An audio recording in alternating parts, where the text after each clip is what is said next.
வணக்கம். தேன்மொழி சேலம். திருக்குறள் தினம் ஒரு அதிகாரம். அதிகாரம் 9. விருந்தோம்பல்.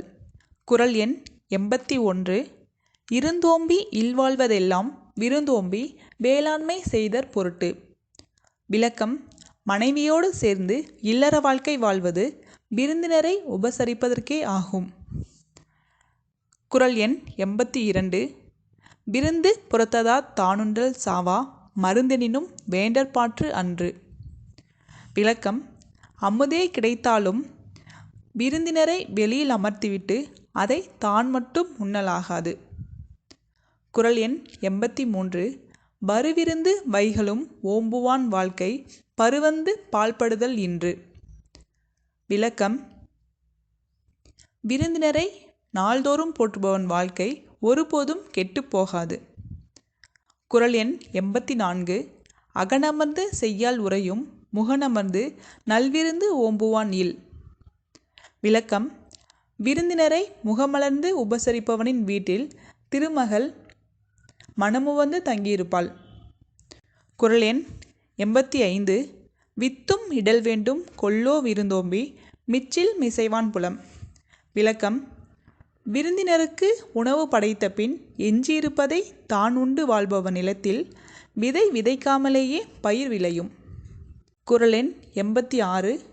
செல்விருந்து ஓம்பி வருவிருந்து பார்த்திருப்பான் நல்விருந்து வானத்தவர்க்கு. விளக்கம். வந்த விருந்தினரை உபசரித்த பின் இனி வரும் விருந்தினரை எதிர்பார்த்திருப்பவனை தேவர்கள் தங்கள் விருந்தாளனாக எதிர்பார்த்திருப்பர். குறள் எண் 87. இணைத்துணை என்பதொன்றில்லை விருந்தின் துணைத்துணை வேள்விப் பயன். விளக்கம். இவ்வளவுதான் என்றில்லை, ஒருவன் விருந்தினரை உபசரிக்க விருந்தோம்பல் என்ற வேள்வி வரத்தினை அளித்து கொண்டே இருக்கும். குறள் எண் 87. குறள் எண் 88. பரிந்தோம்பி பற்றேற்றம் என்பர் விருந்தோம்பி வேள்வி தலைப்படாதார். விளக்கம். விருந்தினரை நன்கு உபசரிக்காதவர்கள் பின்னாளில் தங்கள் கடமையை செய்யவில்லையே என்று வருந்துவார்கள். குறள் எண் 89. உடைமையில் இன்மை விருந்தோம்பல் ஓம்பா மடமை மடவார்கண் உண்டு. விளக்கம். செல்வ செழிப்பில் வறுமை என்னவென்றால் விருந்தினரை உபசரிக்காமல் இருப்பதுதான். பேதைகள்தான் இவ்வாறு நடந்து கொள்வார்கள். குறள் எண் 90.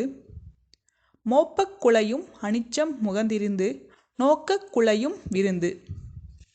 விளக்கம். அனிச்சம் மலரை முகர்ந்து பார்த்தாலே அது வாடிவிடும். அதுபோல விருந்தினர் வருகையில் நம் முகம் மலராமல் இருப்பதை பார்த்தாலே அவர்கள் முகம் வாடிவிடும். நன்றி.